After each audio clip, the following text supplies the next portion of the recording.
What up, Fight World? It's your boy Ego, and I'm back with some more boxing. Amir Khan. So, I want to give you guys this update on a recent Khan interview. Shout out to ringcast.net. They're the ones that conducted it. I will put the link in the description in case you want to watch the full interview in its entirety. I'm going to start with the quote, and then I'm going to break it down, give the Ego thoughts on it, let you know what I feel. So, first, Amir Khan says, Floyd says he thinks he needs an easy fight because he's proved himself by beating Pacquiao. He wants to fight Andre Berto or Kareem Mayfield. No disrespect to those two because they're good friends, good fighters and good friends of mine too. I think he's messing up his own legacy. He needs to finish on a high. What he's probably going to do is leave the game on a low, and I think that's the worst thing to do. I spoke to his father and he says it'll be an easy fight if Mayweather fought me. If it'd be so easy, then why not do it? And he also says, we've been talking to Al HAYMON, and hopefully we'll find out in a week what's going to happen. Mayweather wants to fight on September 12th, and I'll be ready for that date. So that's coming from Amir Khan in the interview. Now, this is my thing. I feel, and see, this is the thing. I hate it. I'm such a truthful person and brutally honest. So every time I make a video like this, you guys assume that I hate these people because I'm being truthful. So if that's your opinion, oh well, then you know what I mean, call me the ultimate hater. But the difference between a hater and someone who's being themselves and being real with themselves is a hater doesn't care what they say. They'll run somebody's name through the mud. They'll make up lies and falsehoods. I'm not doing that. Everything that I say can be substantiated and backed up in their factual statements that I'm making. So it is what it is. This is my thing with Amir Khan. Good fighter, but I really get the notion that, and I know some people that spar with Amir Khan, I know people in his camp, but this is my thing with Amir Khan. When I hear him interview a lot of times, it really sounds like he feels he's on this high echelon, on this pedestal, that he's accomplished so much more. His resume is solid. I don't even know if his resume is better than Timothy Bradley's, to be honest. It's not better than Miguel Cotto's. So the way he talks, he acts like he has the bar none best resume, win, lose, or draw in boxing. It's solid. You beat an older Barrera, cool, a legend. You have fights with Lamont Peterson, Bradis Prescott, Danny Garcia losses. You beat Collazo, you beat Devin Alexander. You got some good names. Maidana win. You got some good names on your resume. But I always hear Khan talk like he's just like this boxing like god or something, and it's just crazy to me. Now, the other thing is, I've never seen one fighter fixated on one particular fight so much where it seems like every interview, and I get it, to his credit, a lot of people ask him anytime there's something like that, but it's not even just about asking, because I know the reporters do ask him this stuff, but he just seems so open and eager to want to even talk about this stuff. Like for me, like you listen to Mayweather. Mayweather was getting asked about Pacquiao all the time. All the time. I'm talking about years ago. People, oh, what about Pacquiao? Mayweather does what Mayweather does best. And he'll defer. He'll be like, oh, I'm here for Miguel Cotto. You know what I mean? Khan could do the same thing. So that's my whole point. So I get it. Reporters are asking you these questions. But it's like he kicks up his feet and he can't wait to talk about Floyd Mayweather. You know what I'm saying?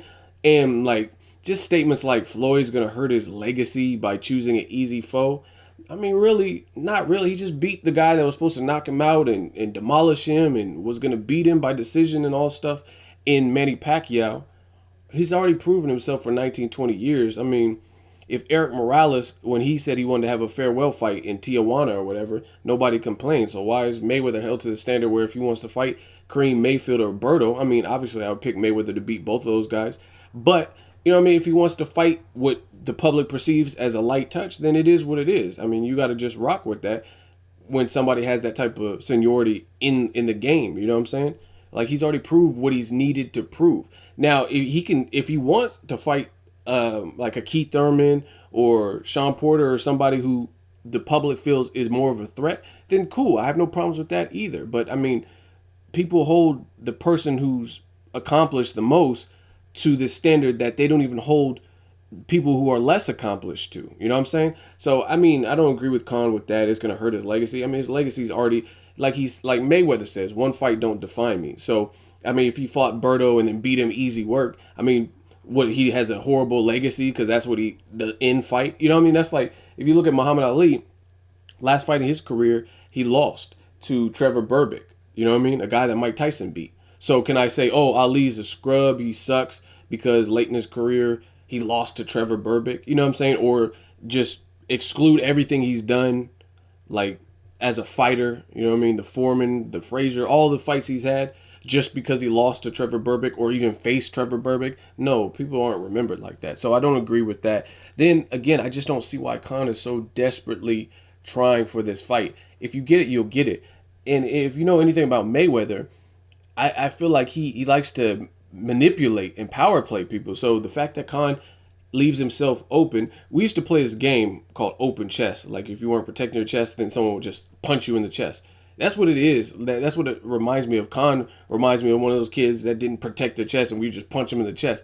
You know what I mean? Open chest, and then just punch him because he leaves himself so open. He leaves himself so open. Oh yeah, I'm gonna fight Mayweather, and then I'm in the Mayweather poll, and he's all happy and stuff, and then I'm choosing Maidana, and then he's like, what? You know what I mean? And Khan gets all mad because he wasn't, and you stalled out your whole career for that. You didn't fight Devin Alexander because you didn't want to take too risky of a fight, and then that brings me to my next point. Amir Khan was saying something like, Kell Brook has to face this person, and Keith Thurman, they have to face all these people like Timothy Bradley. Why doesn't Kell Brook fight Timothy Bradley, who's ranked and a good fighter?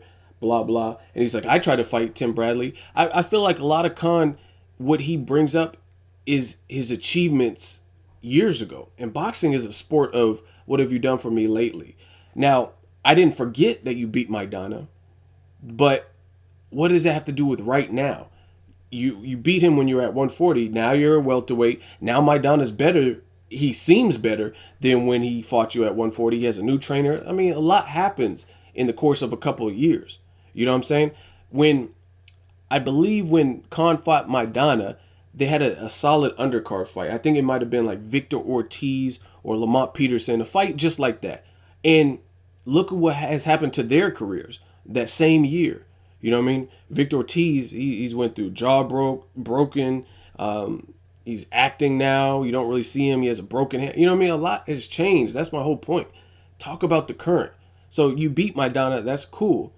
Like you look at anybody else's career, it's more so what have they done for me lately? Like for Floyd Mayweather, I could say, oh, he beat Canelo in recent memory. He's beat Maidana. He's beat Pacquiao. Cool. And then when we talk about Amir Khan, it's like, oh, I beat Maidana and them guys. You did beat them, but what have you done recently to earn this spot? Like, you know what I'm saying? And the thing is, he's trying to shovel, like, be matchmaker. Like, you're not Al Heyman telling Kell Brook he has to fight Timothy Bradley, right?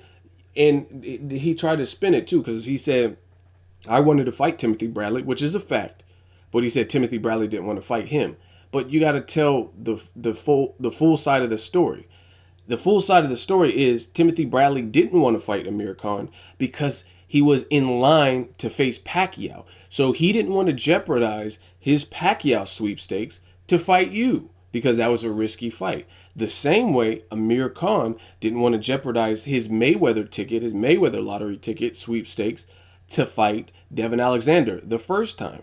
So, I mean, it's just like talking in circles. And to me, I study people. I could be a psychologist almost. I just study what people say.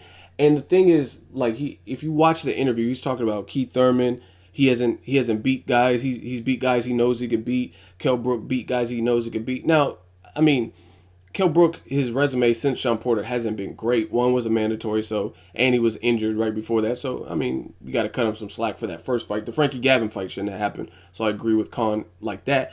But again, I'm basically like a psychologist of boxing, and I study what people say. And if I go with what Amir Khan is saying for other people, the standard that he's laying out, that's cool. I can accept that. But when you say, I'm not fighting Kell Brook, right, because he has more to prove, it doesn't work with me for a few reasons. For one, they were both on Sky Sports years ago, and Kell Brook really didn't do anything at that point. Like, you know what I mean? He had a lot lesser names on his resume. And go look at the interview. Don't take my word for it. Amir Khan specifically said, You remember what happened in sparring. I was beating you, and do something big, fight a Bradley, fight a contender, get a title, and then we can talk. And then we no, he said then we could fight once you get a title. Do this fight and get a title, then we could fight. Kell Brook has a title now, and that's still not good enough. So that's one discrepancy. You can't say, "Oh, go get a title and then we'll talk about it." But now he has a title and he's defended his title twice, but now you're complaining because he's defended it against guys that you don't feel are at that level. So you say Kell Brook still needs to do more. So which one is it, Khan? Does he have to get a title? Period. And again, go listen to the interview. If I'm a hater, then what I just said should be a lie. And I'll put the link in the description so you can watch the interview. That's what he said. Get a title. Now he has a title, and that's still not good. You set new parameters, and that's one of the inconsistencies. You can't say that's like some. I don't know if you guys ever watched Making the Band with P Diddy. They're like, yeah, go to Uptown and give me some cheesecake. Take that, take that, take that. Then they would go to get cheesecake, come back with it.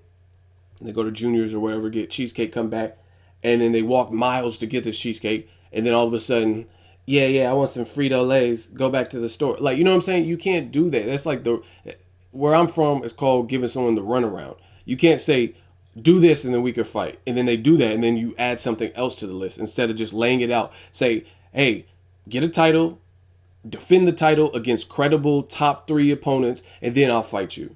But that's not what you said. You know what I mean? So that's one discrepancy. It's just, and then the other thing is, I look at patterns and what people are saying. What Khan is saying then and now, he's like keeps talking about a lot of his early career. He did beat Barreras and Maidana a while ago. You know what I mean? He did have those victories. But recently, you beat Collazo, who hasn't really won any of his biggest fights. He lost to Shane Mosley, lost to Hatton, lost to Berto. Whether they're controversy or not, he lost. He wasn't living as a champion after beating them. And he really beat Victor Ortiz, who was off of a 15-month layoff with the broken jaw injury, and stopped him. And it looked like Victor, I'm not digging too much into it, but it really looked like Victor Ortiz could have continued. But he just, I don't know, maybe ring rust or gave up or didn't have the heart. I don't know. So that was the performance that garnered Collazo versus Khan. And he looked good in that. And I accepted that because that was Khan's first fight at welterweight. And he knocked him down 3 times and beat him better than a lot of other people had beat Collazo. So I'm like, cool. First fight, that's an introduction to a new division. Not a problem. Collazo's coming off a win with Victor Ortiz. But when you start talking like you've just beat the big bad wolf, like you beat Pacquiao and stuff, I got to put it in perspective. And the perspective is you beat Luis Collazo. Same thing with Keith Thurman. Keith Thurman's getting ready to fight Collazo. If he wins, as I believe he should, I mean, I'm not saying he's the best number one and he beats Mayweather. He could beat Pacquiao off of that performance alone. You know what I mean? Because that doesn't really show me what I need to. You have to fight the right fights for me to gauge how good you really are. And to me, Collazo is a guy who's just there and he's good. And Collazo's my dude, but he's a guy that his biggest fights he's lost for whatever reason. Kind of like you look at guys like Brian Vera, they're solid, but a lot of times they step up, they still lose. You know what I mean? That kind of thing. So I see too many inconsistencies and holes in what Khan is saying in his argument. You're saying all the other people need to do this, and I would fight Kell Brook if he had done more. Then you talk about Chris Algieri, you can't overlook him. Like, see, stuff like that doesn't make sense. You can't pick Chris Algieri, who hadn't fought at welterweight, was coming off a loss where he got knocked down 6 times. 6. Granted, it's to a great fighter in Manny Pacquiao, but he still got knocked down 6 times. Brandon Rios didn't get knocked down 6 times. And people say Chris Algieri is a great boxer. And people say Brandon Rios is a punching bag. Now, this is I'm just telling you what they say. That's what people say. They say Brandon Rios is going to get tattooed. And they both lost their fights. But to me, if you watch the end of the Pacquiao fight, Brandon Rios, even though he was getting beat up and he lost every round, he still did better than Chris Algieri did because he has power and he has a chin. And Pacquiao's face looked like he had been in a fight after he fought Rios. Versus Chris Algieri, Pacquiao looked cool. He looked like, you know what I mean, like he just woke up or something. So realistically, that's when I start noticing discrepancies. When fighters start saying, oh, why should I fight Kell Brook? Why should I fight Keith Thurman? That's stupid. That makes no sense. They have more to prove. But Chris Algieri doesn't have more to prove? That's the thing that it's forever going to bother me when these fighters say stuff like that. Because if you want to set this high standard on the opponents that you fight, cool. I can go with that. I have no problem in that. But when you say this is the standard, these are the requirements to qualify to fight me, and then you look at the other person and they don't meet those requirements, you're like, hey, wait, how did Algieri? Like, picture this. Let's say you go to try to get a job at Costco, right? And it's a union job. And Costco says you have to have a high school diploma, you have to have at least 2 years of college, a business degree, and you have to have been a babysitter in your former life. You have to be over 22 years old. You have to be certified to operate a forklift. Okay, cool. Now, if I don't get hired for that job because I don't meet those prerequisites, that's okay because I know I don't meet that. And if that's the standard that Costco has in place, I can understand that. But I would be mad, however, if they hired somebody who wasn't over 22, who didn't have a forklift operator license, who didn't have a business degree, who didn't have years in college, who had a GED instead of a high school diploma. So then I would be like, hold up. So I didn't get hired because you said I didn't meet your criteria, yet you hired this bum over here who also didn't meet your criteria. That's the same when these fighters talk. These fighters will say, Kell Brook got to do more. And he's the champion. Chris Algieri was coming up in weight with no power. And he wasn't a champion. And he got embarrassed his last fight versus Pacquiao. So Kell Brook has to do more, but Chris Algieri has to do less. That's the inconsistency. So again, people are going to feel whatever they want to feel. I'm just keeping it real, calling it down the center. I have no problem with these fighters. I'm just telling you, I'm just keeping it real. And I think Khan, who cares? If Mayweather chooses you and you get the lottery ticket, great. Make it the best fight. Take advantage of it. Train hard. And that's it. But just the obsession with trying to fight Floyd, like if you get it, you get it. But at the end of the day, you got to pave your own legacy. You know what I mean? Like even guys like Triple G. Triple G called out Floyd too. But I mean, he's still fighting 3 or 4 times a year doing his own thing regardless of that. Because he probably at the end of the day knows he's not going to get the Floyd fight. You know what I mean? And Keith Thurman, he's called out Floyd. All these dudes have called out Floyd, but they still pursue their own ambition. And they're still at least trying to make their way. Khan's fighting like 1 time a year. He fought Devin Alexander in December and then recently fought in on the Spike card versus Chris Algieri. That's the difference. Let me know what you guys think. Make sure you like my video. As always, hate, comment, and subscribe. Till next video, it's Ego signing off.